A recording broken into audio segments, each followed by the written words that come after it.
कि जहां शिक्षा मंत्री धर्मेंद्र प्रधान ने अपना इस्तीफा दे दिया है। धर्मेंद्र प्रधान ने खुद सोशल मीडिया पर इस्तीफे की जानकारी साझा की है।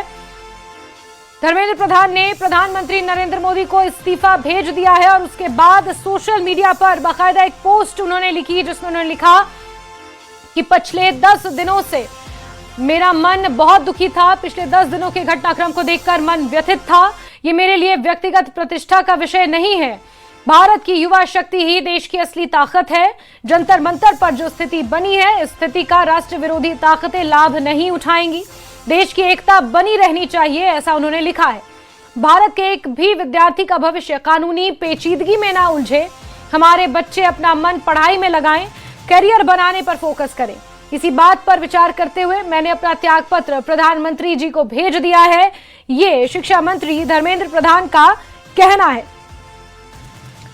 और इस पर अब जंतर मंतर जश्न भी मनाया जा रहा है। धर्मेंद्र प्रधान ने अपना इस्तीफा दे दिया है और उन्होंने लिखा कि ये कदम देश भर में और दिल्ली के जंतर मंतर पर चल रहे विरोध प्रदर्शनों के बीच एक बड़ा कदम उन्होंने उठाया और लिखा है कि पिछले 10 दिनों का जो घटनाक्रम सामने आया, उससे उनका मन बहुत ज्यादा व्यथित था और उनकी ये व्यक्तिगत प्रतिष्ठा का सवाल नहीं है, बल्कि जो विद्यार्थी अपना समय यहाँ वेस्ट कर रहे हैं, जिस तरह विभाजन की राजनीति के चंगुल में छात्र फंस रहे हैं, जिस तरह भ्रम की स्थिति में छात्र फंस रहे हैं, देश की एकता, देश की अखंडता को यहाँ पर जो नुकसान हो रहा है, उन तमाम बातों को अपने जहन में रखते हुए शिक्षा मंत्री धर्मेंद्र प्रधान ये कहते हैं कि मैंने अपना इस्तीफा नैतिकता के आधार पर दिया है, ना कि मेरी व्यक्तिगत प्रतिष्ठा का इस पे कोई सवाल है। वो देश के भविष्य की चिंता करते हैं और साथ ही साथ उन्होंने लिखा कि देश की युवा शक्ति देश की असली ताकत है और जंतर मंतर पर जो स्थिति बन रही थी, जो एक मैसेज युवाओं के बीच जा रहा था,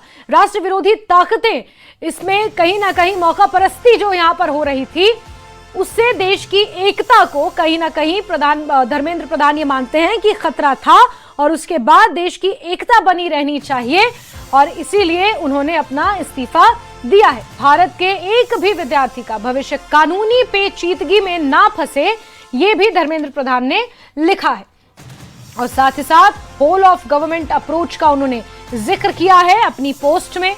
उन्होंने ये भी लिखा कि बच्चे अपना मन पढ़ाई में लगाएं, कैरियर बनाने पर फोकस करें और यही बात पर उन्होंने विचार किया, इसी बात पर विचार किया जिसके बाद उन्होंने अपना त्यागपत्र प्रधानमंत्री नरेंद्र मोदी को भेज दिया है।